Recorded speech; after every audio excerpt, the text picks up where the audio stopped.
Bueno, bienvenidos a todos, buenos días. En nombre del equipo organizador de Reconecta Diseño queremos darles la bienvenida a este conversatorio, el primero que tenemos presencial en el auditorio, después de algunas charlas que tuvimos el día de ayer.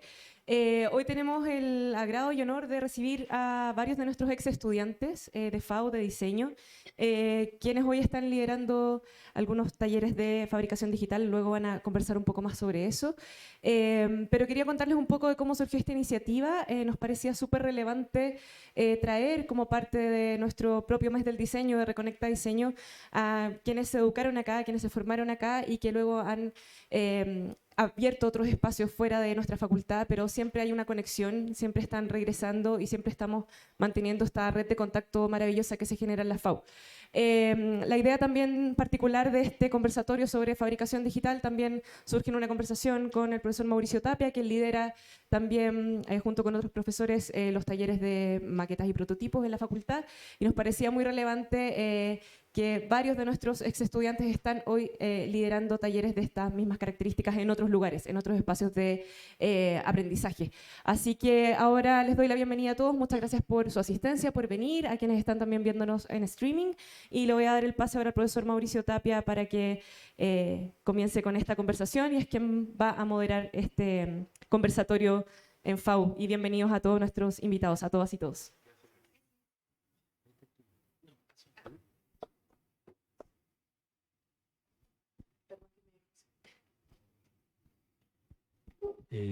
Gracias, Mane. Bueno, primero voy a presentar a todos estos ex estudiantes, partiendo por Patricia Ramírez, profesor, perdón, Cristian Rosenthal, Mauricio Frugone y Camilo Vázquez. Todos ellos han sido han pasado por esta casa de estudio, y quería partir que cada uno se presentara, si tiene mostrara lo que está haciendo, y partimos con algunas preguntas. Patricia. Hola, muy buenas tardes a todos, todas, todes.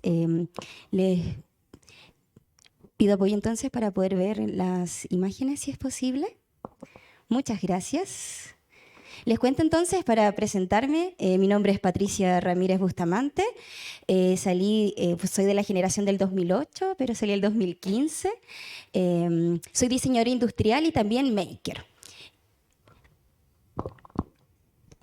Ahí sí. Bueno, mi interés por la fabricación de alguna manera partió de una situación bien especial que ocurrió mientras estaba estudiando, que me dio artritis, y eso dificultó muchísimo mi desempeño, pero de alguna manera dio rumbo hacia el área que yo quería trabajar, que de alguna manera es la educación. Para ello, en mi proyecto de título desarrollé un sistema de simulación para que personas que no tienen la enfermedad pudieran entender qué esta significaba, y esta la hice con fabricación digital para poder abaratar costos, y este sistema hasta hoy en día es usado por la Corporación de Artritis Juvenil. Entonces, desde ese descubrimiento finalmente vi el potencial que tenía la fabricación digital, en la posibilidad de construir ideas que parecen un poco lejanas, es cierto, en el sentido de poder materializarlas, y luego de eso gané una beca en el Santiago Maker Space, lo que me permitió terminar mi título y también comenzar este proyecto que se llama IdeoMaker, que es lo que hoy en día me desempeño y que también les quiero contar, que somos un emprendimiento de innovación social dedicado a vincular diseño, tecnología y sustentabilidad para poder crear experiencias educativas makers que llegan tanto para estudiantes como para docentes, a distintos establecimientos.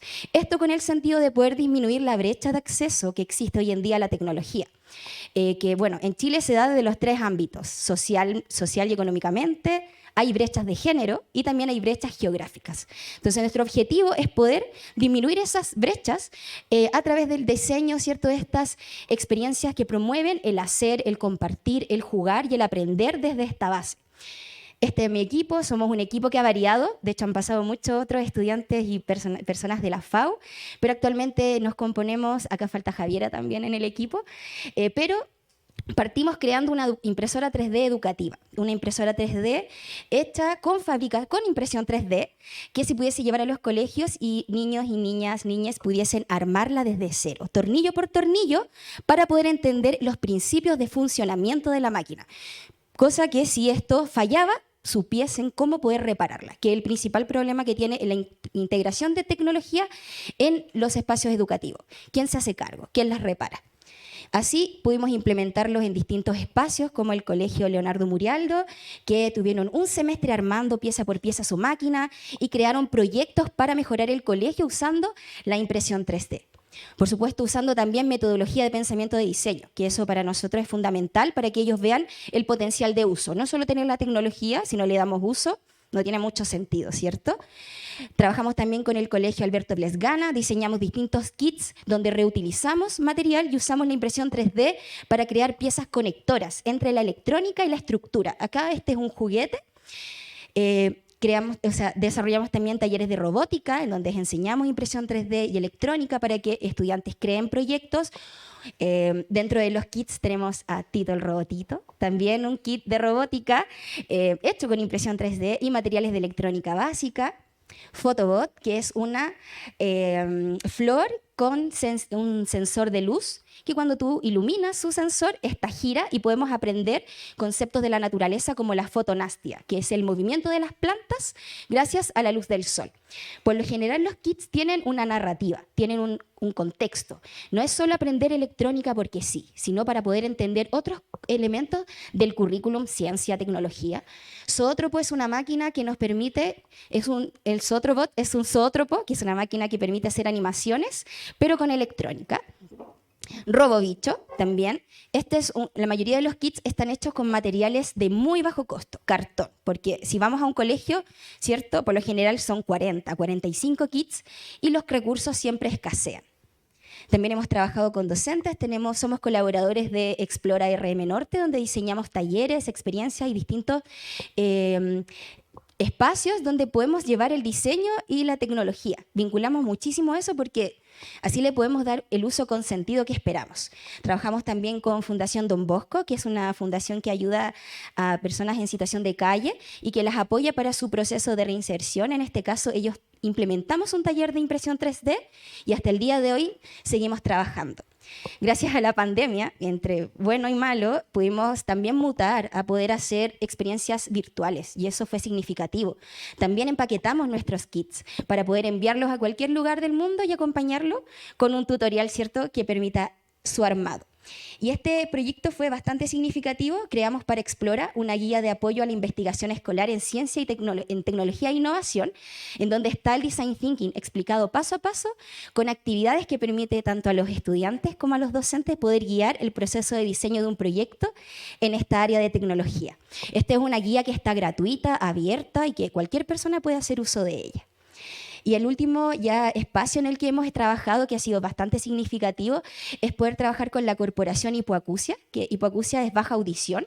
Nos dimos cuenta que la tecnología también es bastante segregadora en este sentido. Hay bien pocos espacios donde se pueda pensar en las personas con situaciones de discapacidad. Y nosotros aprendimos muchísimo a través de este espacio y pudimos también apoyarlos en la creación. Ellos ahora están capacitados para poder capacitar a otras personas. Y eso lo hace bastante interesante. Trabajamos actualmente en el Santiago Makerspace, que está ubicado aquí en Avenida Italia con Francisco Bilbao. Están invitadísimos, invitadísimas quien quiera conocerlo. Y ahí también realizamos distintas experiencias de visitas para que puedan, de alguna manera, inspirarse y motivarse a, sobre todo mujeres y niñas, a vincularse al área de la tecnología y de las ciencias. Eso es mi presentación y parte de lo que hago. Ya de ahí vamos a seguir conversando, pero si quieren seguirnos en redes y conocer más de nuestro trabajo, bueno, podemos conversar luego o visitarnos ahí en las redes disponibles en la pantalla. Muchas gracias. Muchas gracias, Patricia. Bueno, ahora viene el profesor Rosenthal. Gracias, Mauricio, por la presentación. Tenía algo preparado, pero la verdad es que prefiero improvisar un poco, prefiero darle rienda suelta al pensamiento sobre el diseño, a buscar una cierta genealogía, a partir de dónde mirar, a buscar un relato también, una narrativa sobre cómo se ha ido construyendo escuelas, particularmente en la Universidad de Chile, y de ahí sus derivaciones, sus distintas temáticas que pueden ir surgiendo, discusiones que han estado presentes desde siempre. Y para eso estuve desarrollando una especie de línea temporal. Le voy a pedir esa es la primera. Bueno, no se asusten, los que han tenido clase conmigo, a veces ahora último se han dado cuenta que he estado bien filósofo, entonces me pongo a filosofar, a buscar referentes en el mundo del pensamiento antes que en el mundo del hacer. Y creo que ahí hay algo que ya es de por sí interesante, porque me parece que, bueno, me cuesta a mí y creo que es algo que veo que nos sucede a la mayoría como profesionales, como diseñadores, que esta dificultad de poder definirse, de poder decir con propiedad soy diseñador industrial. Yo salí de esta universidad en el año 2004, de la Universidad de Chile. Oye, está complicado parece es una especie de embrollo, pero bueno, van a empezar a aparecer varios nombres que algunos de ustedes están acá presentes, como por ejemplo Paola de la Sota, profesora directora del Departamento de Diseño. Creo que fue una de las primeras mujeres que me hizo clase en la carrera. Era ayudante del profesor Franklin Poirier, que es para mí un gran referente, para mí un maestro. Y recalco esta definición de maestro, porque la verdad es que si nos vamos a los orígenes del diseño, si tratamos de mirar desde dónde viene el origen del diseño, tengo otra línea de tiempo que empieza antes, ¿no es cierto?, en el siglo pasado. En el siglo pasado, bueno, tenemos que mirar inevitablemente. Llegamos a la fecha más antigua que logré encontrar en Wikipedia, es la correspondiente a la Escuela de Artes y Oficios, que se funda el 8 de agosto de 1849 por un decreto del presidente Manuel Bulnes. ¿Ya?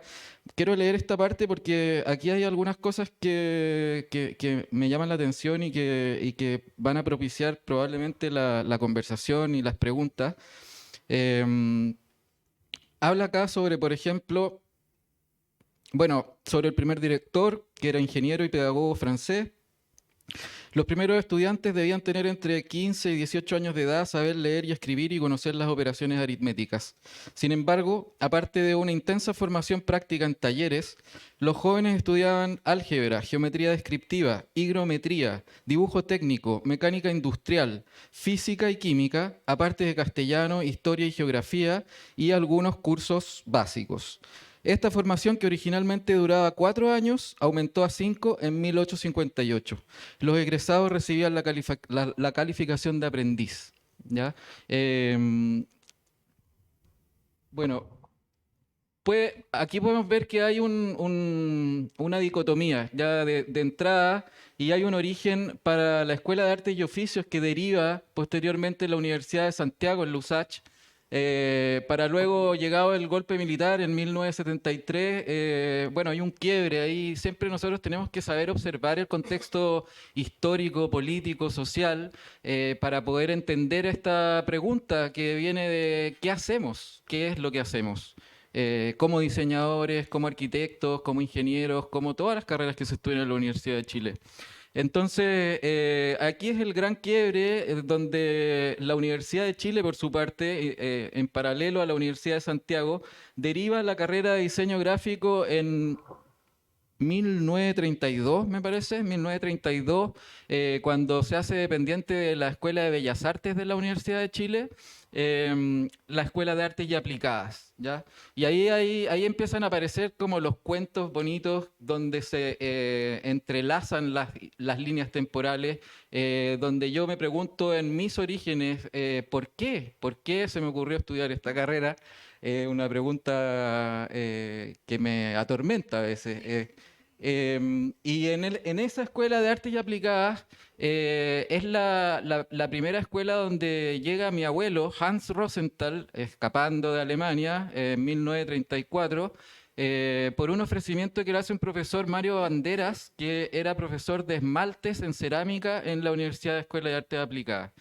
Es decir, bueno, me imagino, ¿hay algún conocimiento sobre la diferencia de artes aplicadas, artes decorativas y su posterior deriva en el diseño gráfico, en la publicidad, en la comunicación visual? Entonces ya tenemos desde la semilla, desde lo seminal del diseño, podemos ver que hay esta dicotomía entre lo industrial y lo gráfico, por así decirlo, ¿cierto? Vamos avanzando en esta línea temporal y vemos que lo que era la Universidad de Chile se convierte en el Instituto Profesional Santiago, ¿ya? La carrera de diseño se cierra porque, al igual que otras carreras, es considerada peligrosa al régimen. La Escuela de Artes y Oficios de la UTE también es considerada peligrosa al régimen porque esos talleres tenían la capacidad de hacer armamento, básicamente. Y la carrera de diseño también tenía la posibilidad de hacer propaganda y comunicar conceptos más poderosos que las armas. Bueno, después de ese triste quiebre que marca nuestra historia en todos los ámbitos, ¿no es cierto?, se vuelve a abrir la carrera de diseño en 1996. ¿Ya? Yo entro a estudiar diseño en 1997. ¿Ya? Una de las primeras compañeras que tuve ahí también fue Lorna, por ejemplo, Lorna Lares, que, bueno, no está acá presente, pero sí siempre está acá en la universidad, ¿no es cierto? Una, bueno, compañera contemporánea, ¿no? Se dice, contemporánea de esa generación, de lo que podríamos venir a llamar la nueva vieja escuela a esta altura. Ahora podemos pasar a la siguiente. Acá, claro, empiezan en 1996 y voy a avanzar rápidamente en honor al tiempo hacia lo que el segundo cruce de líneas temporales que podría observar aquí, que es bueno, que empieza obviamente cuando salgo de la universidad en 2004 y empiezo a trabajar por encargo del profesor Pedro Sosa, que adjudica un fondo MESESUP para poder instalar por primera vez un laboratorio de fabricación digital en la universidad. Y ahí conformando una terna de profesores y jóvenes profesionales, como era yo en ese momento, Benjamín Leighton, que actualmente es coordinador del laboratorio de maquetas y prototipos, y Pedro Mirauda, también uno de mis referentes y uno de mis maestros durante toda mi formación académica. A pesar de que Mirauda nunca me hizo clases formalmente, continuamente yo iba y consultaba su opinión, su guía, su ayuda. Fue fundamental y además fue mi puerta de entrada para tomar el ramo de maqueta, para ingresar al ramo de maqueta y prototipo el 2010. El segundo semestre del 2010 fue la primera vez que me enfrento a un ramo que tenía carácter anual y que tuvimos que desarrollar en un semestre, porque en ese tiempo también habían fuertes convulsiones sociales, habían paros que duraban meses y habían contenidos que debían pasarse, debían conseguirse en menos tiempo, en seis meses. Ahí en ese tiempo también conozco a Mauricio, colega actualmente, que formó parte también de esos alumnos, de esa camada de alumnos maravillosos, donde surgen muchos nombres, donde el nombre que más me resuena, porque cuando me hacen esta invitación, este llamado, hay un tema ahí con esto de traer a las estrellas del diseño, ¿ya? Debo reconocer que el tema de esa denominación un poco me incomoda en el sentido de que apela demasiado al ego. Y creo que eso es un sino de nuestra carrera, de la arquitectura también, cuando en vez de buscar nuestra responsabilidad social, empezamos a trabajar para nosotros mismos, para figurar, para lucir, para llamar la atención. Y creo que ninguno de los egresados que están invitados a compartir sus experiencias podría caer en esa en esa categoría, salvo Oliver Romero, que bueno, que para mí y para muchos de nosotros también es una estrella que está presente también, porque bueno, era un alumno, no era un alumno excepcional, no era, a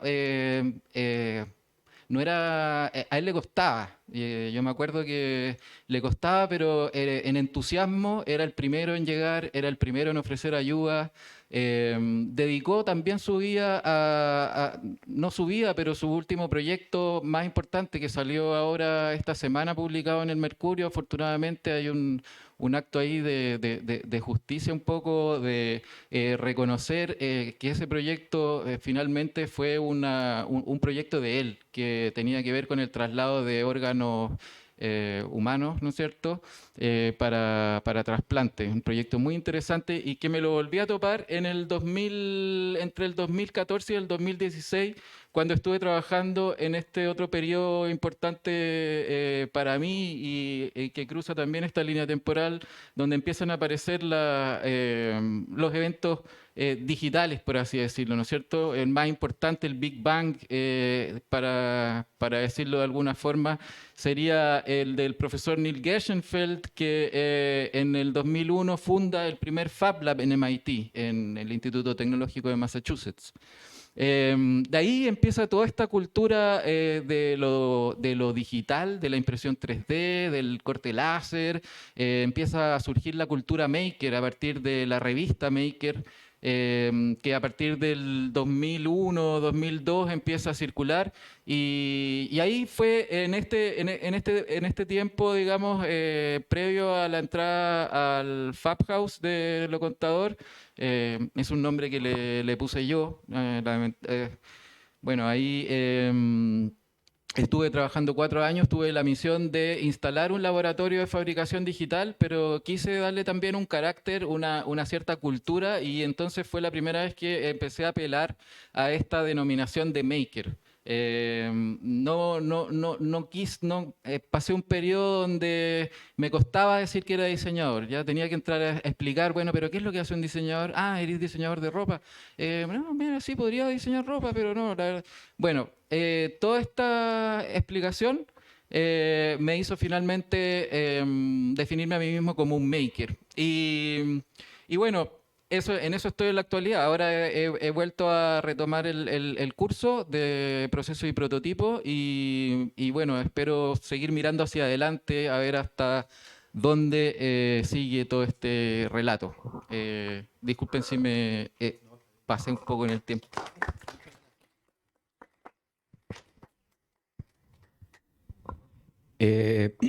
Bueno, mi nombre es Mauricio Frugones, soy diseñador industrial también de aquí de la FAU y actualmente me declaro un adicto de la impresión 3D básicamente.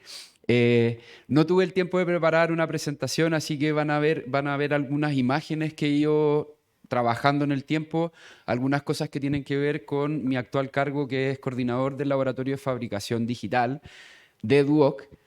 No le digo Fab Lab porque Fab Lab es una marca, entonces en el Duoc no le podemos decir Fab Lab porque no corresponde a que sea la marca y ahí Duoc se ha complicado un poquito en el concepto de no tener o de no querer abrir este laboratorio muchas veces a la comunidad, porque Duoc es una institución un poquito más cerrada y muchas veces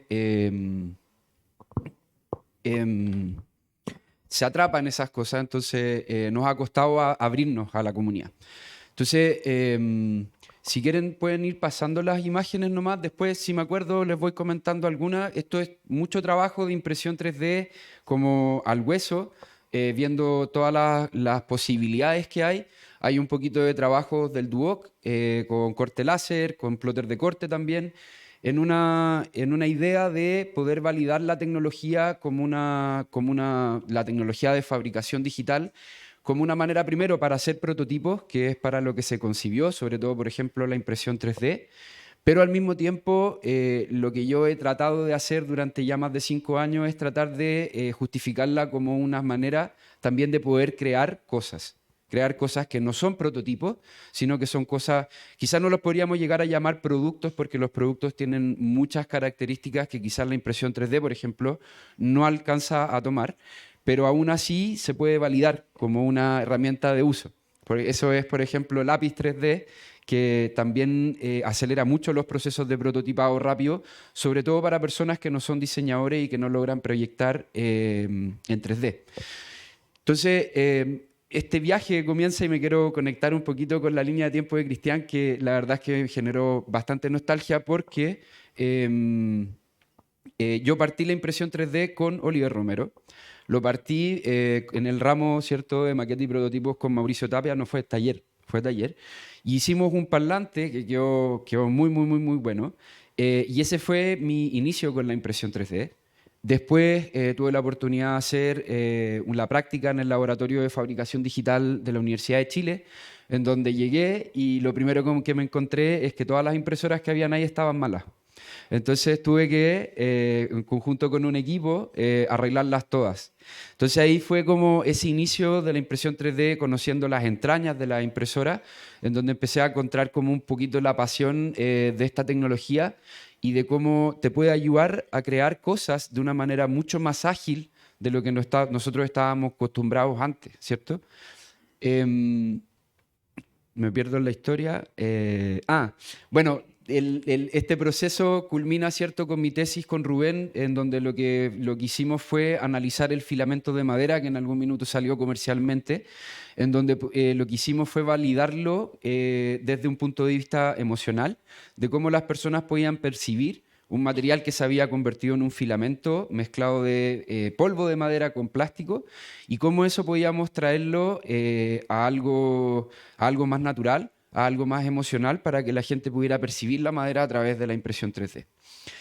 Y bueno, ese viaje después sigue con un emprendimiento que lamentablemente falló. Quizás hoy día podría agarrar más fuerza, pero no he tenido tiempo quizás de poder impulsarlo, que es ecografías 3D, que tenía mucho que ver con este componente emocional que uno podía traer a los productos y sobre todo con la impresión 3D, en donde ese emprendimiento lo hice con mi mamá porque a mi mamá le encantaba mucho la medicina.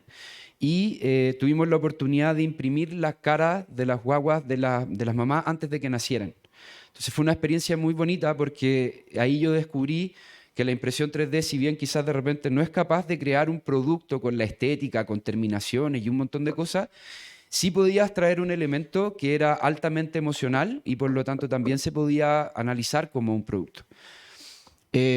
Luego de eso, lamentablemente ese emprendimiento falló y después vino la pandemia. En la pandemia fue cuando me reencontré un poco con la impresión 3D porque ya no la quería ver más, por este emprendimiento fallido con la clínica Tabancura, que nos fue excelente durante un año, pero el cliente como tal no funcionó, la gente no entendía lo que era la impresión 3D, entonces no valoraban también el objeto o el producto que se entregaba. Y con eso partió la pandemia y yo con un proyecto que tenía con un cliente compré una impresora de nuevo, yo había vendido todo, me había deshecho de todo. Partió la pandemia y me doy cuenta que en distintas partes del mundo, ¿cierto?, estaban creando distintas soluciones a través de fabricación digital para poder ayudar al personal de la salud en esta cruzada que era la pandemia y sobre todo porque le faltaban elementos de protección personal.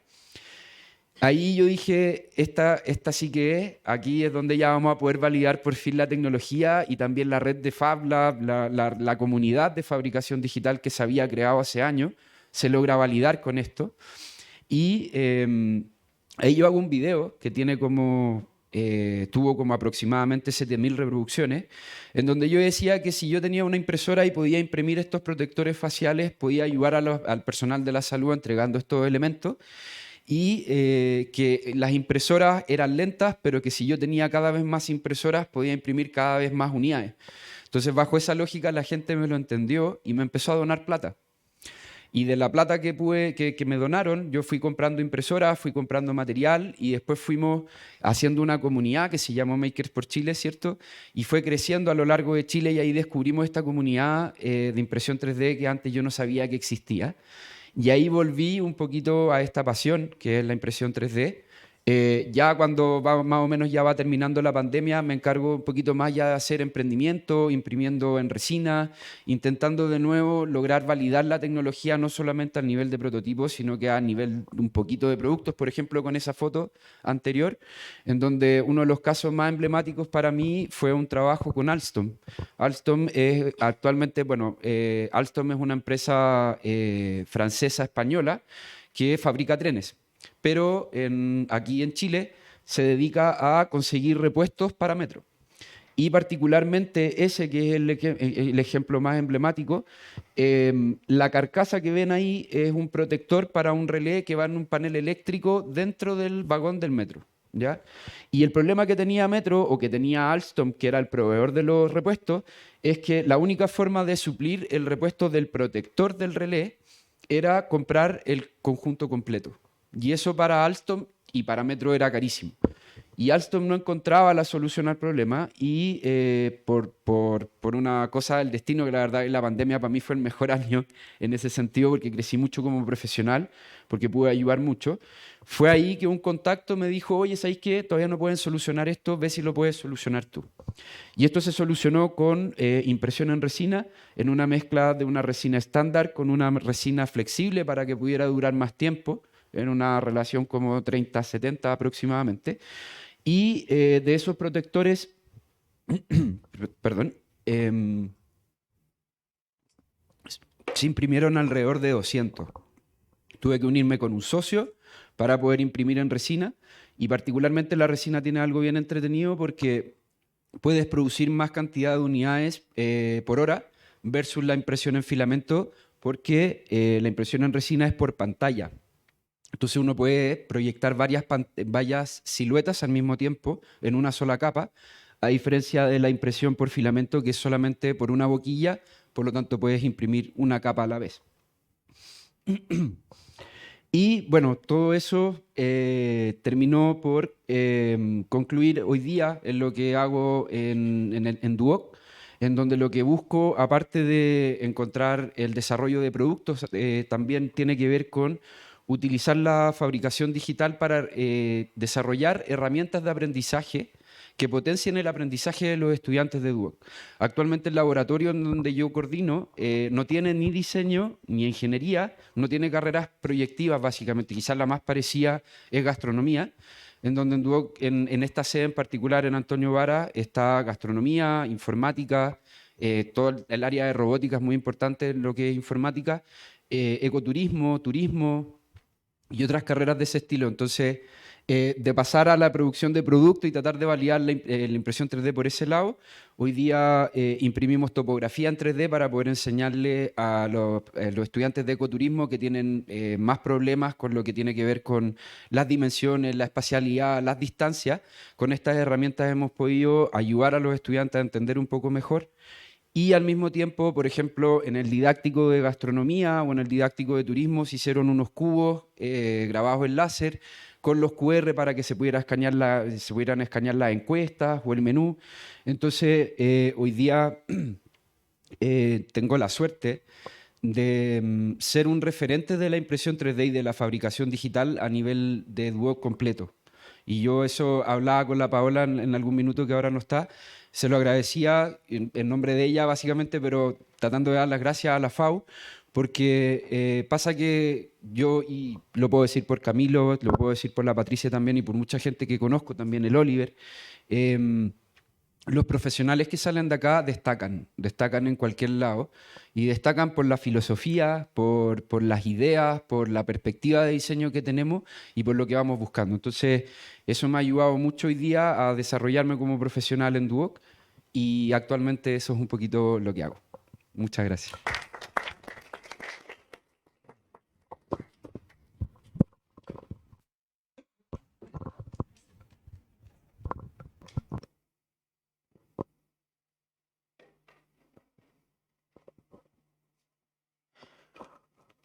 Hola, mi nombre es Camilo Vázquez, diseñador industrial de la escuela.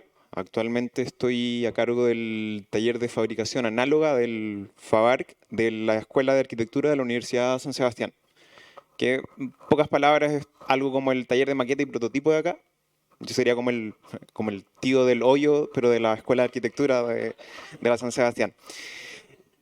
Y el camino parte muy similar como el Mauro. Me acuerdo acá en la FAU con el taller de primero, taller ambulante Lorna, que estábamos ahí con Mauricio.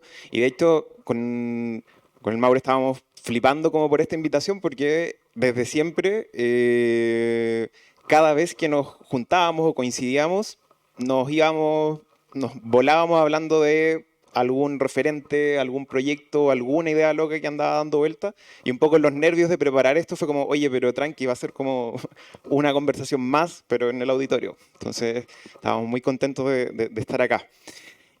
Y bueno, desde ese comienzo he tenido la fijación de saber de qué están hechas todas las cosas. Un poco la materialidad, los procesos y casi que andar como siempre con ese ojo, esa tecla de, oye, pero eso será madera o algún polímero, no sé qué, y andar ahí revisando casi que desde el principio. Entonces, un poco eso fue marcando el camino, por ahí pasé por el taller de Mauricio, pero siempre con esa fijación. Quizás nunca fui muy amigo de las láminas o las presentaciones, pero siempre muy preocupado del prototipo. Y por eso yo me quedo como con esos tres conceptos, esos tres elementos, prototipos, materiales y procesos. Yo creo que han marcado un poco el camino y ha sido como la hoja de ruta de... Me hace mucho sentido lo que decía Cristian de... ya soy diseñador, pero ¿qué diseñador? ¿Para dónde va la cosa? Y esta yo creo ha sido un poco la hoja de ruta. Y el camino comienza o termina de alguna forma, mi camino acá en la FAU, con la Motochi E. Yo creo que algo han escuchado por ahí con el taller de electromovilidad, el cuarto que está al lado de los centros de estudiantes. Ahí nació todo. Bueno, en pocas palabras, mi proyecto de título era rescatar lo que fue la Motochi 50 de los años 70, que no sé si han visto por ahí, en paralelo al Yagán, que fue un vehículo que se hizo en Chile por parte del Estado. Desde los privados surge este proyecto de motocicleta fabricado 100% en Chile.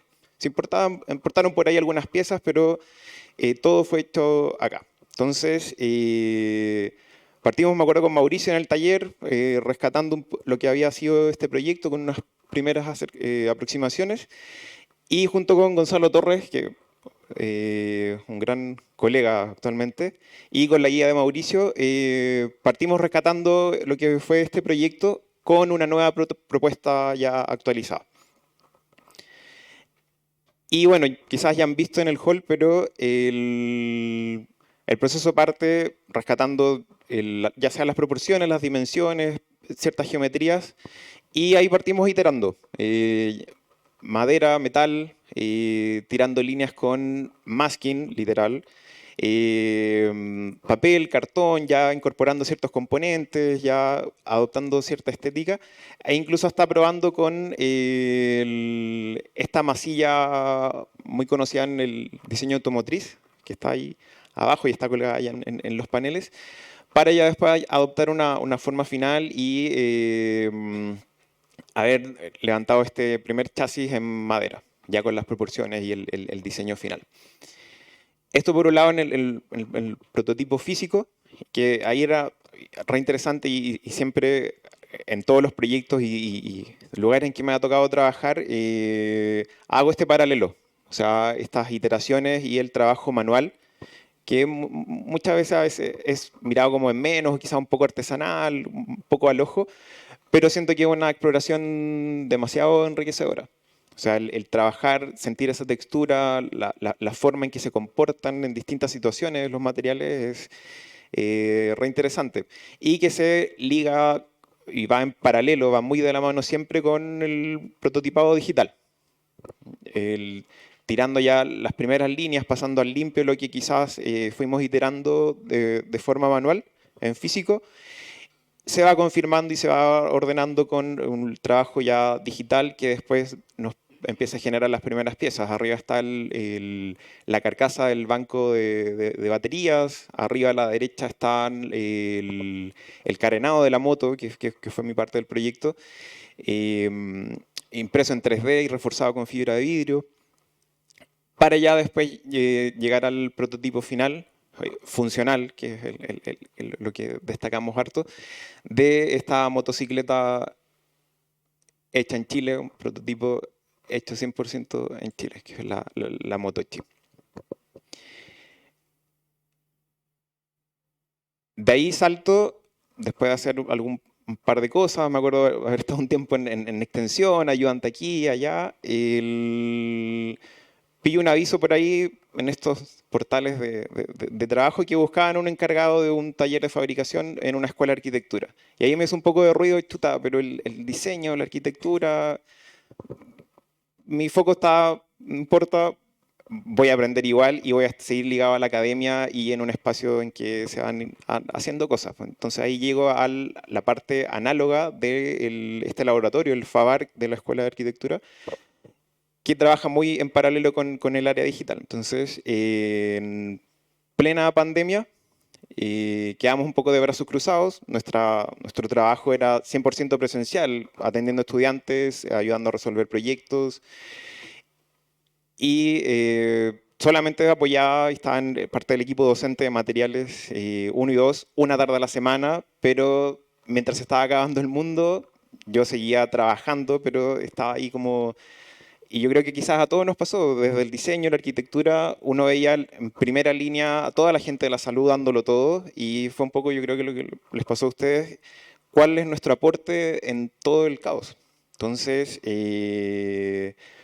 un poco en la red que había ahí en la escuela, un profesor se contacta con gente del Pacto del Plástico, me parece que de Fundación Chile, y ya empezábamos a ver referentes, gente del MIT, de distintos laboratorios que empiezan a elaborar escudos faciales. Había muchos equipos imprimiendo en 3D y por ahí empezamos a hacer un trabajo de diseño express y llegamos a esta solución. En un escudo facial monomaterial, en pliegos de PET que logramos conseguir y de 2 piezas solamente, cortado en láser. Entonces, aprovechando la tecnología ya disponible, el equipo, un poco, yo creo que en ese tiempo, todos muertos de miedo por el COVID y lo que estaba pasando, nos empezamos a coordinar y ahí trabajar en turnos para ir produciendo estos escudos y logramos donar algo así como un poco más de 5.000 escudos al Hospital San Juan de Dios, que fue ahí distribuyéndolos en la zona. Y como no podíamos capacitar a la gente y explicar en terreno cómo se armaba el escudo, también desarrollar una planimetría, un paso a paso, algunos tips, ojalá una buena temperatura ambiente o ocupar un secador de pelo para que no colapsaran ciertos pliegues. Y ya se logró validar y también destaco mucho ese feedback y ese trabajo constante con la misma gente que lo estaban dándolo todo. Llegaba a conmover gente asistiendo, adultos mayores, personas que estaban como en las últimas con el escudo del proyecto. Y en paralelo a esto, y desde el 2019 hasta ahora, he estado en el curso de materiales 1 y 2, que yo creo que ha sido lo interesante este camino ahí en la escuela de llevar los materiales y la exploración un poco más allá, porque me encuentro en un espacio, en una disciplina en que tendían a reproducir y generar detalles constructivos que solo representaban formas, no había una relación directa entre la forma de los elementos y la materialidad que estaban ocupando para representarlos. Entonces, en Materiales 1, con los chicos partimos de lo más básico, trabajando con madera, metal, hormigón, pasta y polímeros. Y ya en Materiales 2, con todo este bagaje y entendiendo un poco un tema que hemos desarrollado con el equipo del sistema material, tomando ahí los materiales, los procesos y las configuraciones, ya en el segundo semestre, tomando un referente arquitectónico, en este caso un grupo trabajó con las oficinas Tamedia de Chiguerubán, empezamos a extraer y identificar detalles constructivos y ciertas configuraciones interesantes para ya después el mismo detalle constructivo clásico en arquitectura, representarlo con una mayor conciencia de lo que se está haciendo. O sea, ya sea un ensamble, un corte, poder identificar y asociar las materialidades con las mismas formas de los componentes, de la morfología, de la configuración de los materiales al final. Así de detalles muy a escala de ensambles, el corte que veíamos recién, a estructuras y módulos más complejos con muros, losas y pilares. Gracias.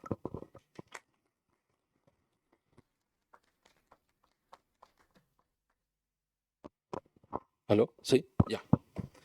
Interesante lo que están haciendo nuestros exalumnos, ¿ya? Y algo en común que todos podemos apreciar, que todos trabajan con materiales, producen cosas, se emocionan con ver la cosa armada, la pueden tocar, la pueden oler, etc.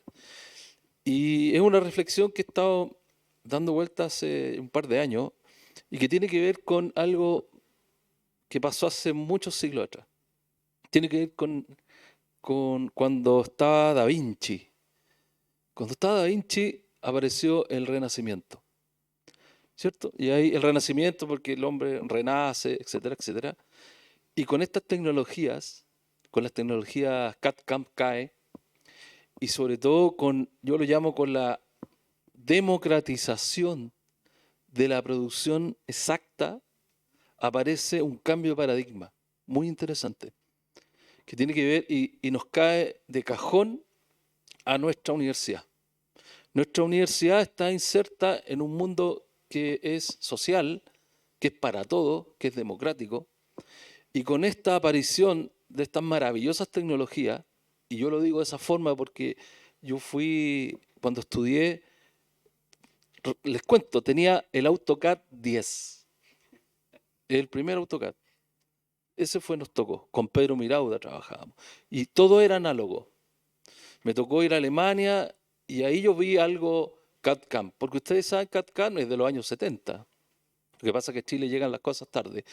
Pero bueno, apareció esta democratización de la tecnología. Entonces la pregunta para todos los que están acá es, ¿cómo ustedes ven este nuevo renacimiento y la democratización de la tecnología para hacer cosas precisas?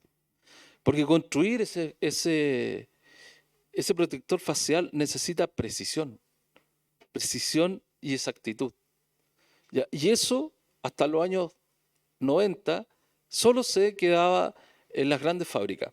Por lo tanto, cobraban lo que querían y de alguna manera aparecía el mundo de cobrar lo máximo para ganar mucho rápidamente. Con estas nuevas tecnologías, y ahí está la pregunta, ¿cómo ustedes ven el cambio de paradigma de la fabricación de objetos exactos? Dejo abierta la palabra.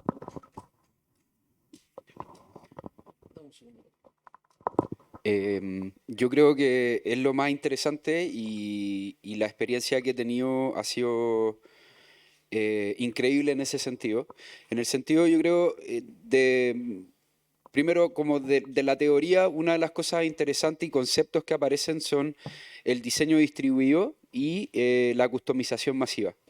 El diseño distribuido tiene que ver con esta idea que muchos Fab Lab también hablan de que es transmitir de bit a átomos desde distintas partes del mundo. O sea, yo diseño algo en alguna parte del mundo y después lo puedo compartir a través de información digital, ¿cierto? Y otra persona en otra parte del mundo lo puede producir, puede iterar y después lo puede devolver. Eso de alguna manera ha permitido actualmente, por ejemplo, en la pandemia, poder producir los protectores faciales que se estaban haciendo en Italia, en República Checa, en Estados Unidos, y eso llega de manera muy rápida a Chile, cosa que antes no pasaba. Podríamos haberlo visto 10 años después, pero nosotros lo vemos instantáneo. Y de instantáneo aparte, nosotros localmente, tal como el Camilo, por ejemplo, o como otros laboratorios, empiezan a adaptarlos según las necesidades locales que tenemos nosotros aquí y según los materiales disponibles.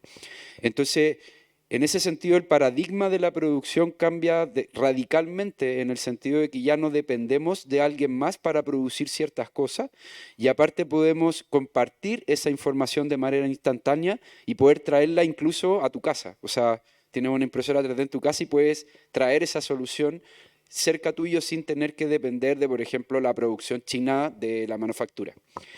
Y el otro concepto muy interesante es la customización masiva, que tiene que ver con que a través de estas tecnologías yo puedo producir cosas que antes era muy difícil producir o que eran muy caras de producir. Por ejemplo, hace poquito yo fui a comprar unas zapatillas al mall y me encuentro con, creo que es primera vez que las veo, no sé hace cuánto llegaron, pero veo las primeras zapatillas Nike que tienen suelas impresas en 3D en resina, a través de una empresa que se llama Carbon 3D. Y lo que me dice el vendedor es que Nike, o Adidas creo que era, había analizado la pisada de 1000 corredores para poder diseñar una plantilla como más o menos perfecta. Obviamente entendemos que hay mucho marketing de por medio, pero ¿a qué voy? Que hicieron una suela de zapatilla impresa en 3D, ahora actualmente comercial, algo que no se veía hace muy poco, y que de alguna manera te puede permitir que si yo, por ejemplo, quiero mandar las medidas de mi pie, ellos podrían hacer específicamente una suela de zapatilla para mi pie. Eso antes no existía y ahora cada vez existe más. ¿Cuál es el futuro que yo veo? Y ahí yo a veces sueño y como que fantaseo un poco, de repente quizás incluso algunos podrían estar en contra de lo que voy a decir, pero yo creo que la manufactura tradicional como la conocemos va a tender a desaparecer pronto, ojalá pronto, porque esta customización masiva y el diseño distribuido lo que va a permitir es gastar cada vez menos materiales, porque vamos a poder producir localmente, vamos a evitar, por ejemplo, tener que transportar los productos. Por ejemplo, quizás en tu casa se va a poder transportar solamente el material que tú necesitas para poder producir las cosas de tu vida cotidiana. Quizás el día de mañana, quizás, no sé, ojalá en 10, 20 años, te vas a hacer tu propia zapatilla en tu casa, ya no vas a tener que ir a comprar al mall. Entonces, el paradigma está cambiando en el sentido de que el cómo creíamos que hacíamos las cosas va a cambiar radicalmente a algo mucho más personalizado e instantáneo también. De hecho, allá hay películas que muestran un poquito cómo está pasando esto y uno se da cuenta que las películas se encargan de hacer que eso se vea cada vez más normal. Pero es súper raro. Nadie se lo había imaginado, pero hoy día nadie se lo cuestiona. Así, mira, imprimiste algo en 3D, sí, qué bacán. Pero en realidad hace 10 años atrás nadie se lo hubiera imaginado. Quizás en Estados Unidos sí, porque obviamente la tecnología está más actualizada ya, pero definitivamente el paradigma de la producción, el paradigma del diseño, el paradigma, por ejemplo, la otra vez hablaba con el dueño de una empresa que se llama Todo Toner, que me comentó que actualmente, este año, él ha vendido más de 3000 impresoras 3D. Solamente Todo Toner. PC Factory, por ejemplo, vende una misma cantidad de impresoras al año que Todo Toner. O sea, estamos hablando de más de 6000 o 10.000 impresoras que se venden al año en Chile. Entonces, estamos hablando de que hoy día vamos a tener mini fábricas en todas las casas. Entonces, aparte de que va a cambiar el paradigma, también hay una gran responsabilidad como diseñadores de buscar cómo poder proyectar un problema básico que va a ser que todas estas minas industrias van a generar mucho desecho también. Entonces hay que empezar a diseñar para que esos productos lleguen a la casa y la persona pueda fabricarlo y quizás empezar a pensar, y quizás también tiene mucho que ver con el conversatorio de Valentina ayer, esta idea de cómo poder después desmantelar estas cosas y volver a usar el material para poder producir algo más. Entonces quizás con el mismo material el día de mañana yo voy a poder hacer mi mesa, después una silla o una zapatilla, etc. Entonces por ahí yo creo que va un poco el cambio de paradigma. No sé si seguimos con la misma pregunta, que salieron varios conceptos interesantes. Voy a aprovechar que ando súper apocalíptico, críptico, negativo. Y pucha, yo estoy sintiendo que esta historia que nos contó Star Trek de que poníamos una máquina y apretábamos un botón y nos salía un emparedado de queso de jamón, esa promesa nunca se cumplió y ya no se va a cumplir. porque no existe la intención de democratizar, como dice Mauricio. Creo que aquí hay un tema que, de nuevo, tenemos que enfocarnos en ver los órdenes, en notar cuál es en la actualidad la lucha de clases, por ejemplo. Cómo se ha transformado la lucha de clases entendido como un conflicto que nos rige durante toda la historia. O sea, todos los distintos movimientos, todos los distintos órdenes, incluido el capitalismo y el sistema neoliberal, finalmente lo que hacen es ejercer el poder, ¿no es cierto? Y el poder dentro de un sistema neoliberal como el que estamos conociendo hoy en día, como el que estamos acostumbrados a vivir, es un poder que se ejerce de una forma súper sin darnos cuenta. Sin darnos cuenta porque pensamos que en el fondo somos todos iguales en un mundo digital. Pensamos que todos podemos llegar y descargar un archivo en nuestro computador y tenerlo en nuestra casa, pero la realidad es que el acceso a la impresión 3D ya no se dio. Y creo que la evolución va más hacia escenarios que son cada vez más distópicos, que son cada vez más difíciles, donde de una vez por todas tenemos que empezar a ponernos en el lugar de que qué va a pasar en el momento en que una vez que ya le hemos entregado todo el control al algoritmo, porque, no sé, he estado escuchando, por ejemplo, a Julio Rojas, el caso 63, el Cisne Negro. El Cisne Negro es un evento que es catastrófico donde se apaga Internet. Toda esta conectividad a la que estamos habituados, todo esta no estar, todo este mundo de las no cosas, de un día para otro de pronto se apaga y nos quedamos con este cúmulo de máquinas que necesitan 220 volts para funcionar. Me acordé de una clase con Álvaro Vidal, otro contemporáneo de ustedes, que por primera vez en la clase de taller dijo, oye, ¿por qué si el computador funciona a 12 volts necesitamos un inversor para cuando tenemos la tecnología del sol que puede producir directamente 12 volts de corriente continua? Tenemos que convertirlo a corriente alterna de 220. Porque toda la red está hecha así. Entonces, yo la impresión 3D, más que un fin, más que una solución a nuestra problemática de existencia de alimentación, de techo, de calzado, como dijiste, creo que va por el lado del conocimiento, de la tecnología, del saber hacer una máquina. El origen el origen del término Fab Lab comienza como fabricación personal, el fabbing, que también deriva y puedes tener las dos acepciones, como que es un laboratorio donde se hace fabbing, donde se hace fabricación personal, pero también es un laboratorio fabuloso. ¿Ya? Y ese laboratorio fabuloso que se empieza a hacer una red, ¿no es cierto?, que funciona con ciertas normas que en un principio la vocación del Fab Lab era que fuese un espacio abierto, que fuese un espacio donde las comunidades pudiesen resolver problemas locales con impacto global. Eran tres colores, ¿ya? Yo lo sé porque al Fab House lo logramos adscribir a la red de Fab Labs, y para eso tenías que tener un cierto contexto, no respondía única y exclusivamente a una marca, a un uso comercial de esta denominación, sino que correspondía a un espacio abierto a la comunidad. Y en el contexto local de Chile, donde los Fab Labs están en un 90% en un contexto académico, nos tenemos que poner también a mirar cómo funciona el acceso a la educación en Chile.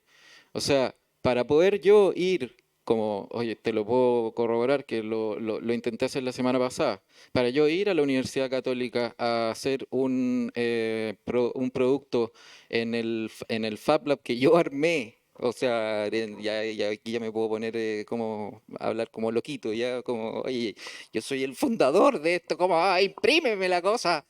No tengo acceso ahí, porque no soy alumno de ahí, porque no tengo los medios para estudiar diseño en la Universidad Católica. Y yo no sé cómo será acá. Acá la verdad es que tuve muchísimo mejor recepción, digamos, cuando fui a preguntar al laboratorio de fabricación digital que cuando fui a preguntarle al tío del hoyo.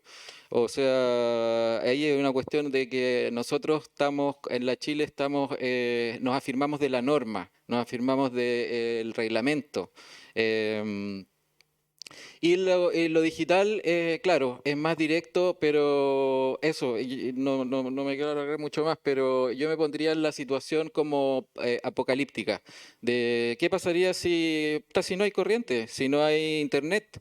¿Hacia dónde vamos? Y ahí yo miraría hacia el laboratorio Biolab,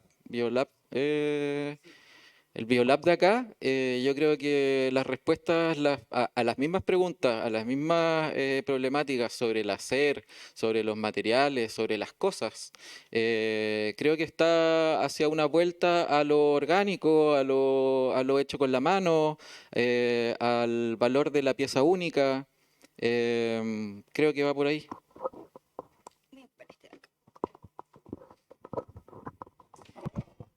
Ahí sí.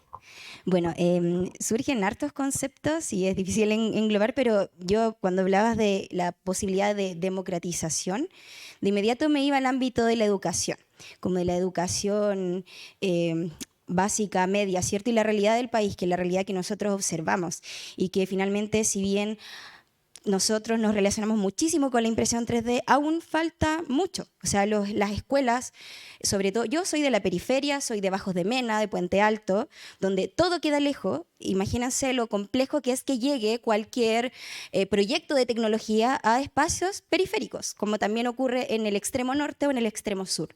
Entonces, si bien nos relacionamos mucho y hoy en día cada vez es mucho más cercano y mucho más evidente, de hecho creo que la pandemia, en este caso, a nosotros en IdeoMaker nos facilitó poder explicar qué era la impresión 3D, porque antes parecía como una tecnología demasiado lejana y cara, que no le encontraban sentido en los colegios del por qué usarla.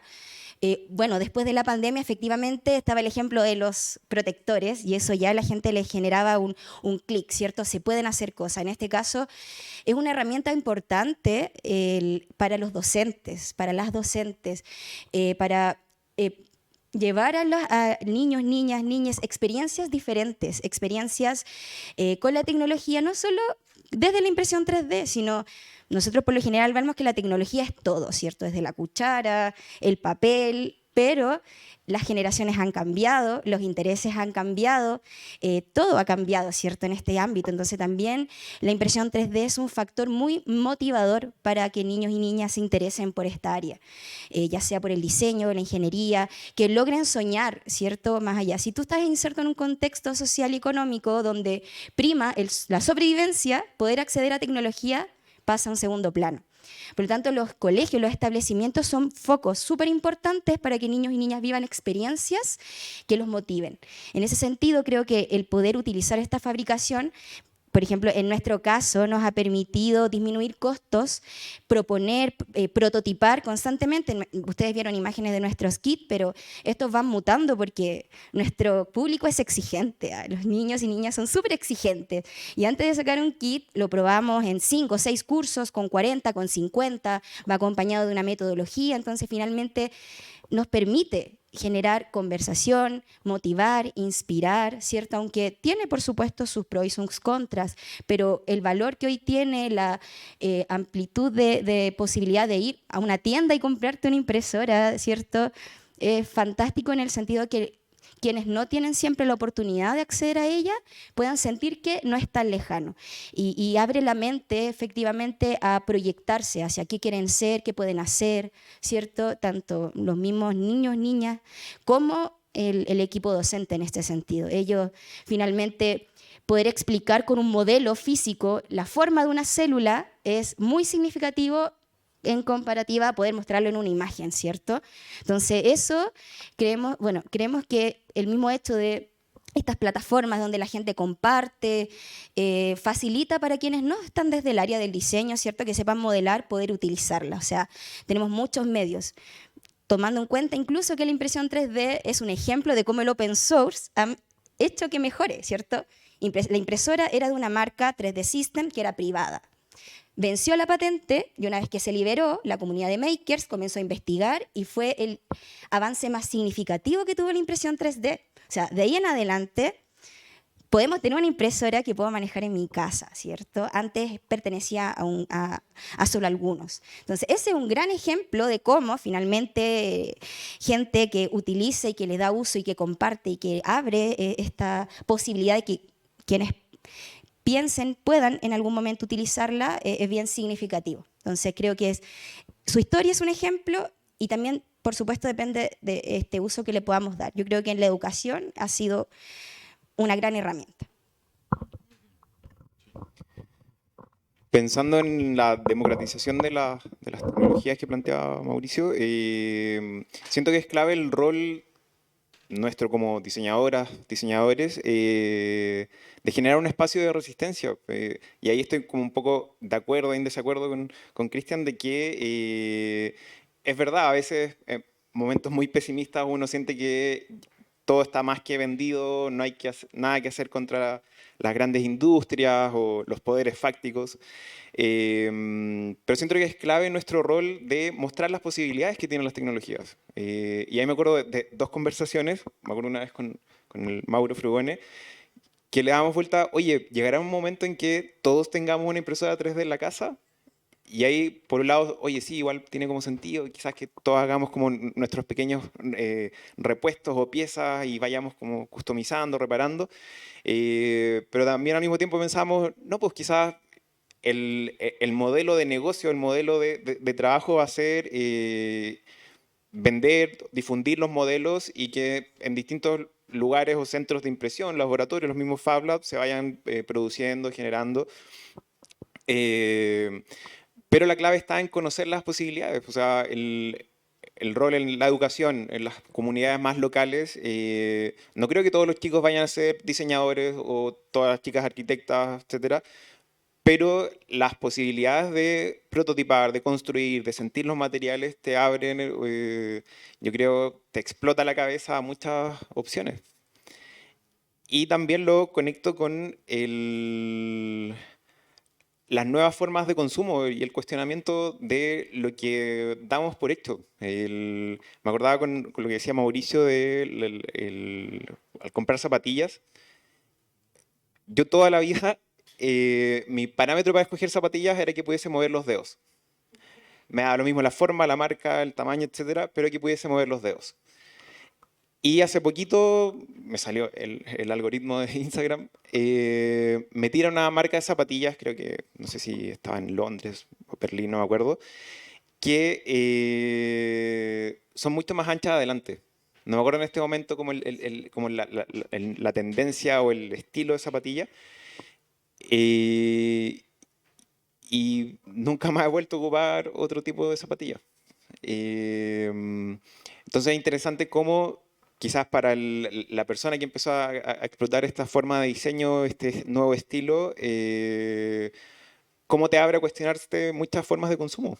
Y para que lo piensen, ahí como que evangelizando con el tema, ¿por qué las guaguas tienen los dedos y la forma del pie mucho más ancha y con el tiempo, ya sea por zapatos formales, tacos, etcétera, los pies se nos van como formando una punta adelante?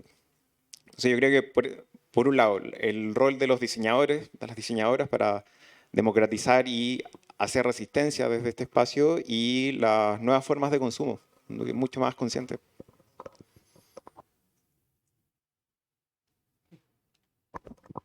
Interesante esta discusión. Yo personalmente no soy muy optimista. Creo que hay que ser optimista para sacar adelante las cosas. Y creo que con estas tecnologías se abre una puerta a una utopía. Y la gente necesita utopía. Como en el año 73 hubo una utopía. Y después hubo otra utopía de sacar la dictadura, etcétera, etcétera. Uno puede ir al tema que tiene que ver con la parte política. Creo que con estas tecnologías, para las nuevas generaciones, se abre una utopía. Porque aparece un nuevo sistema de transacción y se habla del neoliberalismo, por supuesto, pero de a poquitito empezó a abrir las transacciones que no necesitan efectivo, con los bitcoins, que son transacciones de información, donde se dejan fuera los bancos, porque los bancos, todo el sistema, la lo que es, todo lo financiero, lo que tiene atrapado al mundo, ¿ya? Y yo estoy totalmente positivo que estas generaciones y ustedes son los que van a cambiar este tema, ¿ya? El diseño para la reparabilidad. ¿Qué mejor que tener una impresora para reparar este teléfono, ¿ya? O otras cosas que ustedes de alguna manera consumen, ¿ya? Y yo creo que está bien. Y ahora, en honor al tiempo, quería pasar el micrófono si ustedes tienen algunas preguntas para nuestros panelistas. Pero vamos a partir por ahí, ya. Vamos a partir por ahí.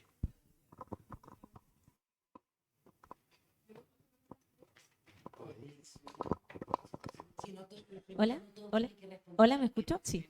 Mi nombre es Carolina Bascuñán, estudiante de diseño, y quería contar un poco mi experiencia. Yo hace 2 años compré una impresora 3D y me interesé por eso, me interesé por la impresión 3D cuando fui a acompañar a un compañero a la práctica en el Hospital del Salvador, y ahí estaban usando la impresión 3D para generar herramientas de práctica para personas que estaban estudiando neurocirugía, porque normalmente solo podían practicar en cuerpos.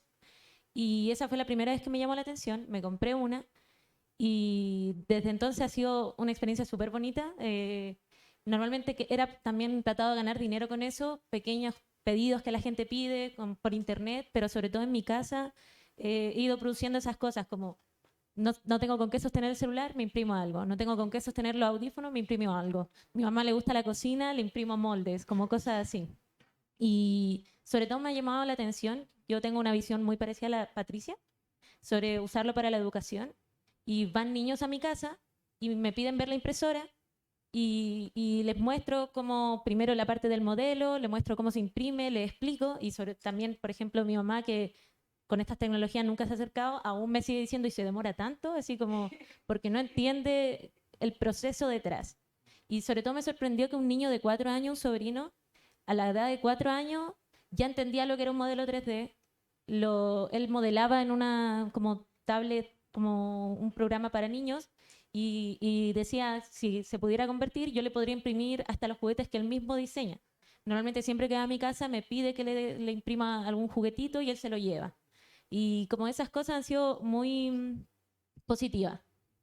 Yo soy positiva con la humanidad, creo que vamos a un buen camino, pero soy negativa conmigo. Me cuesta pensar que voy a terminar la U y voy a poder hacer un emprendimiento bien. Como esas cosas me ha costado, como las oportunidades, me cuesta ver que voy a llegar a eso. Como esa es mi historia.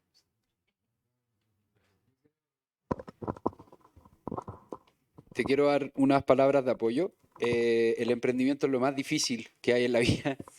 Uno se cae millones de veces. Quizás la Patricia también te puede contar mucho porque creo que ha sido como un caso de éxito, yo creo que IdeoMaker, y sobre todo lo que tiene que ver con innovación social. Pero uno se va a caer varias veces y de repente tú crees que tenéis lo mejor del mundo, como por ejemplo a mí con el tema de las ecografías 3D, y finalmente nadie lo entendía y no funcionó. Y después me aburrí y traté de hacer otras cosas. De hecho, traté de hacer lámparas de madera, un montón de cosas más. Y después traté de volver de nuevo a lo que me gustaba. Y quizás el consejo que te puedo dar, para hacerlo cortito, es que, sobre todo con la impresión 3D y tú como diseñadora, lo que hay que darse cuenta es que la máquina no sirve para hacer pedidos. Sí sirve, obvio que sí, pero hoy día en Instagram está lleno de pelagatos que imprimen pedidos y pedidos y pedidos. Tú tienes que usar la impresora para poder darle un valor agregado a lo que estás haciendo. Entonces, cuando tú vas a imprimir en 3D, tú lo que tienes que hacer es tratar de crear algo que no existe. La mayoría de la gente que hoy día imprime en 3D imprime puras cosas que están en repositorio y ya están diseñados por alguien. Pero tú tienes la capacidad de poder crear algo, proyectar algo o crearle algo a una persona que se imagina eso. Entonces, por ahí va el emprendimiento con la impresión 3D o con la fabricación digital. A mí me ha pasado que la gente no comprende lo que es la impresión 3D y cuando buscan a alguien que imprima en 3D normalmente son cosas así como un mono, o sea, como una figura, cosas así. Y entonces me fui volcando más a usarlo en mi vida personal hasta que vaya generando alguna idea que me guste, porque también mi familia me decía, pero vende esas cosas. Y yo mismo les decía, es que no se pueda, no es que no sea rentable probablemente, pero no es lo que yo quiero hacer con esto. A mí me pasaba lo mismo. Sí. No quiero vender monitos, no quiero vender Pokémones, no quiero vender el último spinner que está. No, quiero hacer algo interesante, porque quiero validar la tecnología y quiero validarme a mí también. Es súper importante eso. No, solo quería agregar, muy cortito, que si bien acá se ve como un camino muy de éxitos, ha sido súper complejo. De hecho, nosotros íbamos súper bien hasta la pandemia, nos tuvimos que reinventar, nos agotamos todos los ahorros. Hoy en día aún nos cuesta, es complejo, porque como emprendimiento estás encargado de todo, ¿cierto? Desde que vayas a vender hasta que producís y haces el taller. Entonces es complejo y eso igual tiene su riqueza en el aprendizaje. El error ha sido como la mochila que siempre llevamos, pero también aprender como a soltar cosas y a ir como cambiando, creo que es fundamental. Nosotros partimos con la idea de hacer impresoras educativas usando lectores de CD de computadores antiguos. Y era muy complejo. Entonces, soltar eso e ir mutando, yo creo que es lo más significativo, como no quedarte con la primera idea. Y otra cosa, tuve crisis existenciales hasta que descubrí qué era lo que quería, como lo que me gustaba. Y lo bacán en ese sentido del diseño es que uno puede aplicarlo donde tú quieras. Entonces, más que miedo, bueno, el miedo te acompaña, pero solo buscar tus intereses, porque al finalmente es la motivación lo que te va a acompañar, porque es agotador. El mundo del emprendimiento es muy agotador. Muy. Así es que la motivación o el cariño por lo que estás haciendo finalmente va a ser un motor bastante sustancial. Eso. Ánimo.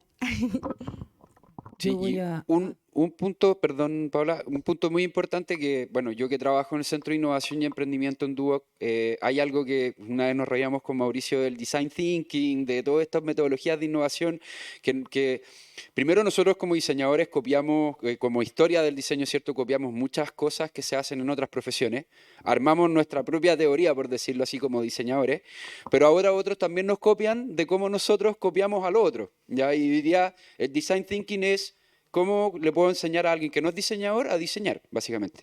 Pero uno de los grandes consejos que tiene esto, y que es muy cliché, pero que enfócate en eso, es enamórate del problema y no de la solución. Entonces, no te enamores de la impresora y lo que hace, sino qué puedes solucionar con eso. ¿Cuáles son los problemas que tú ves?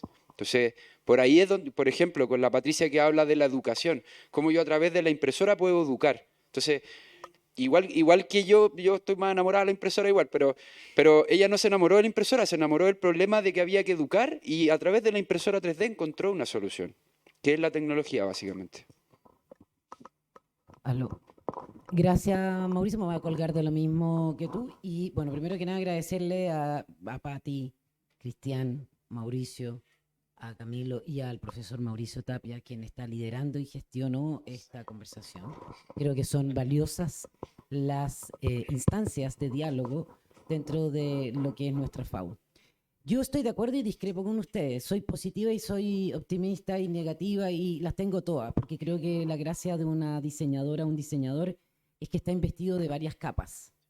No hay que enamorarse de la tecnología, jamás. Cuando se creó el martillo y se descubrió el clavo, o sea, generó el clavo y se pensó en la madera y empezamos a darnos cuenta de que cuando uníamos un pedacito con otro nos enamoramos de la tecnología y construimos maravilla y construimos barcos, casas, muebles, etcétera. Y después fueron los aviones. Y después cuando había que imprimir en la época de la escuela, yo me acuerdo que había que imprimir y usar aguarrá o algún diluyente con un papel de diario para poder imprimir y hacer unas expresiones bastante distintas porque el acceso a la impresora era muy complejo. Hoy día la impresora de bi pasamos a tri, y eso no es nada más que eso. Es un martillo, es un serrucho, es cualquier cosa. Si creemos que la herramienta de la fabricación digital es diseño, estamos mal de la cabeza y debemos cambiarnos de profesión. Yo creo que ahí soy súper catedrática en eso. Creo que no es concebible para nadie, y en eso yo creo que todos y todas las que están acá tienen que coincidir. Es una herramienta. Pero si yo me compro una impresora 3D y antes la imprimía, o sea, antes usaba la impresora de papel para imprimirle el mono al cabro chico para que pintara el dibujo, hoy día le imprimo el mono en 3D. Pero es eso, no es diseño. Y yo creo que ahí la invitación que están haciendo ustedes es clara. La posibilidad de utilizar la herramienta digital para poder educar y llegar y ser democrática en ese sentido, fantástico. Pero también tenemos que tener una conciencia ética, social y sustentable en el tiempo. Comprarse una impresora porque quiero hacer cositas para mi casa, creo que es poco sustentable también. Entonces ahí es como el emprendimiento, ¿no? ¿Emprender para qué? Porque si no me voy a llenar del celular 1, el 2, el 3, el iPod 1, el iPod 2, el iPod 3, la impresora Epson, ¿se acuerdan estas como que primero era de punto, después era de láser, ahora ya, nos dimos cuenta que finalmente lo más caro era comprar los cartuchos. Entonces ya nadie tiene impresora. Entonces el abuso de la tecnología también es un tema. Y ahí me quedo y no sé si la profesora... Hagamos la cortita porque estamos Sí. en la hora del almuerzo para Sí, todos. me gustaría cerrar con algo positivo para que no se queden con... Y después le damos el micrófono a él porque, claro, a lo mejor fui demasiado críptico. Me gustaría pasarles un cuento cortito que es el que les comento a los estudiantes cuando van a conocer las máquinas, que es sobre el origen de la impresión 3D y que a lo mejor los puede iluminar un poquito más para que no se vayan con esta sensación amarga del fin del mundo. Pero el origen de la impresora 3D, el de la RepRap, es el de la autorreplicancia, es este desafío desde siempre de la ingeniería, de distintas disciplinas, de construir un sistema capaz de replicarse a sí mismo. Por lo tanto, para explicarles este concepto, yo les contaba a los niños lo siguiente. Les decía, yo cuando chico jugaba con mis amigos a que nos hacíamos preguntas, entonces nos decíamos, por ejemplo, si tú tuvieras un genio en una botella que te diera un deseo, solamente un deseo, ¿tú qué pedirías? Ah, yo pediría otro genio adentro de otra botella para que me pudiera conceder otro deseo. Bueno, esa es una forma de explicar la impresión 3D e invitarlos a conocer la tecnología.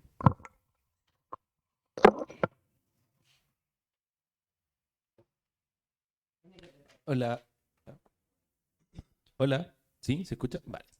Hola, buenas tardes. Gracias primero que nada, por compartir sus experiencias y por la posibilidad de también conocer un poco cuál es su percepción, ya sea apocalíptica, integrada o positiva, ¿no? Me parece genial. Pero una cosa que me parece súper importante en el actual contexto, post pandemia, post estallido social, post humanista incluso, pensar en este contexto también de la universidad. Y les quiero preguntar algo súper simple y después les voy a preguntar algo más jodido. Pero, ¿la pasan bien haciendo lo que hacen?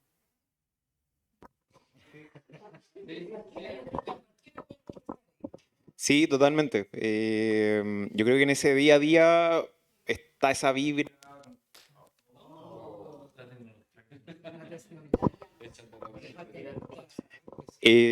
Sí, o sea, y uno con lo que decía aquí la compañera, yo creo que lo importante es tener claro como siempre volver al origen. A veces hay momentos como súper oscuros, hay unos de mucha euforia, pero lo que marca el camino y te motiva día a día y que lo que te hace pasarlo bien es lo más simple y lo inicial. Yo creo como ese fuego al principio y que te diste cuenta de que este era el lugar, esta era la carrera, es lo que te echa para adelante. Cuando aquí la compañera decía, pucha, como que me angustia a veces la carrera, no sé si aquí va la cosa, me acordaba encerrado en el taller de la moto, momentos muy de mierda, pero ahí decía, chuta, pero no, pues, o sea, vibro con el detallito, el bisel que queda cuando estáis lijando la madera o cuando al fin lograste calibrar la impresora y te salió una capa, pero así perfecta, no se despegó, no se tapó el extrusor. Yo creo que en esos detallitos son los que te hacen levantarte y darle para adelante. ¿Puedo contestar? Daniel, ¿no es cierto?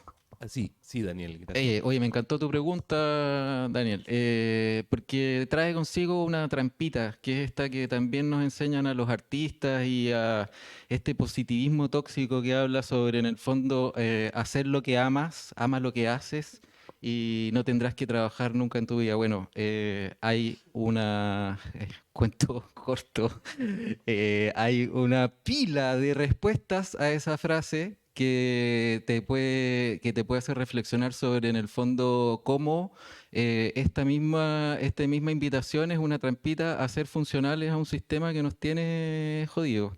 Ahora, independiente de eso, claro, hay que pasarlo bien durante el día, haciendo lo que uno sea, lo que uno sea que esté haciendo, lo tiene que pasar bien, y para eso igual es necesario reflexionar, pensar. También hay que pasarlo mal para pasarlo bien. Hay que caerse para valorar cuando uno está arriba. Entonces, la invitación es a no tener miedo, es a jugársela siempre por lo que uno cree, por lo que uno cree que es capaz de hacer, porque de ahí salen todas las cosas buenas. Ya. Yo quería comentar que la verdad es que sí, muy feliz en el sentido de que quizás por esta misma discusión de si la impresión 3D sirve o no sirve, es diseño o no es diseño, cómo la validamos, cómo no la validamos, ha sido una de las cosas que me hace levantarme todos los días a veces.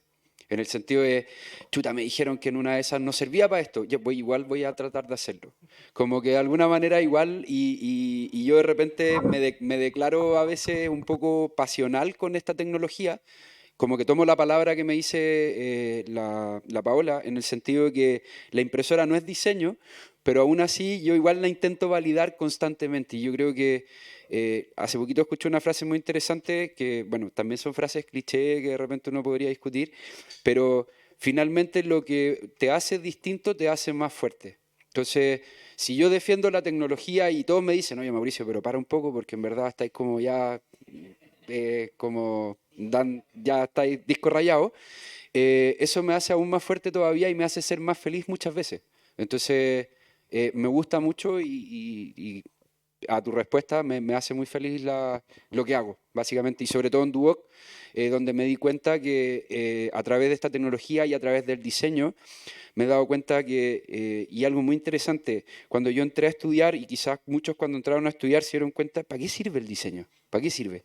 Y después te das cuenta que sirve en todas las áreas y que con estas tecnologías aún puedes validarlo más, porque ves un efecto más inmediato. Entonces uno puede prototipar platos en gastronomía, y ayudas a una persona de gastronomía a poder proyectar mejor. Entonces le entregas herramientas de diseño a alguien que cocina y al final te das cuenta que los dos diseñamos también. Entonces es no sé, te entrega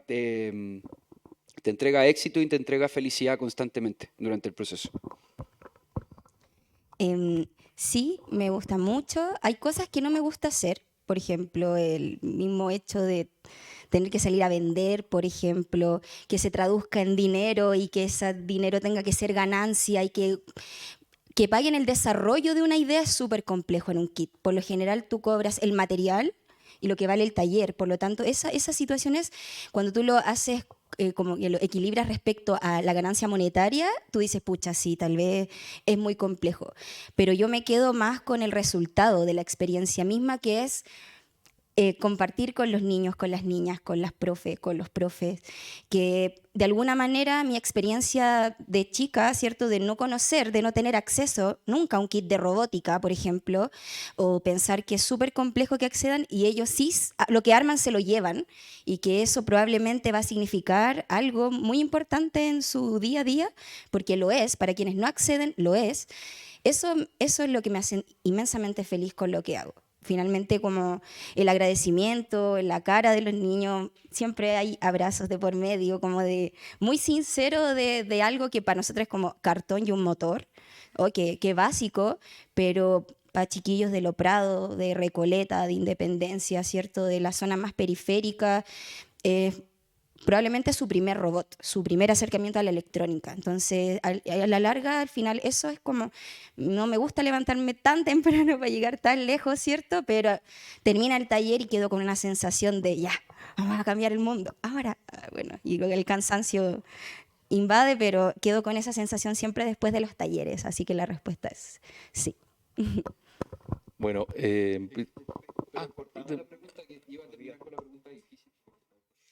¿quieren conocer No sé. Lo podemos conversar luego también, pero bueno, sí, o cortito. Básicamente, si también en relación a la tecnología, que es lo que nos reúne en este conversatorio y donde yo me estoy sumando de garca que soy,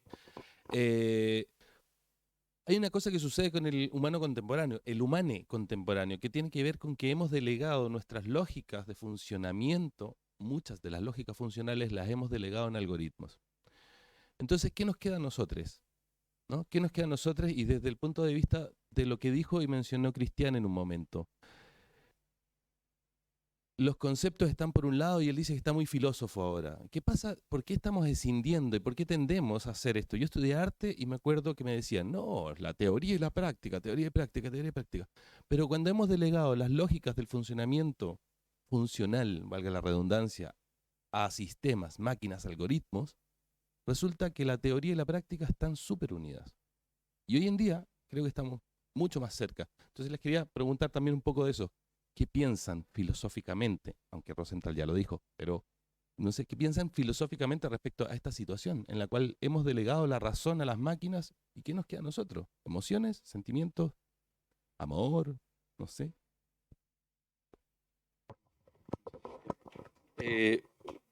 Muy interesante tu pregunta y es como para otro conversatorio.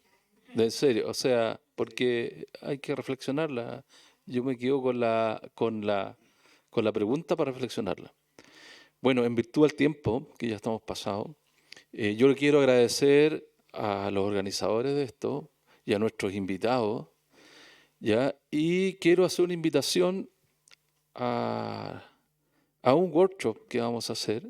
O sea, si ustedes han visto en toda la conversación, aquí todo se construye. Aquí en común, nosotros, nosotras, fabricamos cosas con tecnología digital o análoga. Entonces nosotros queremos poner en práctica eso y los vamos a invitar a un workshop para que se va a hacer el 2 y el 7, parte el 2 y termina el 7 de noviembre en nuestro laboratorio de maqueta y prototipo. Vamos a fabricar las tablas de la ley. ¿Conocen las tablas de la ley o no? Sí, exacto. Hay una inscripción. No, es que muy divertido. Es que, mira, les voy a contar, ya estamos terminando, les voy a contar lo que es la tabla de la ley. ¿Ya? Viene con su qué la tabla de la ley, porque todos piensan que es la tabla de Jehová y toda esa cosa. Yo no soy religioso y con todo respeto para los que lo son.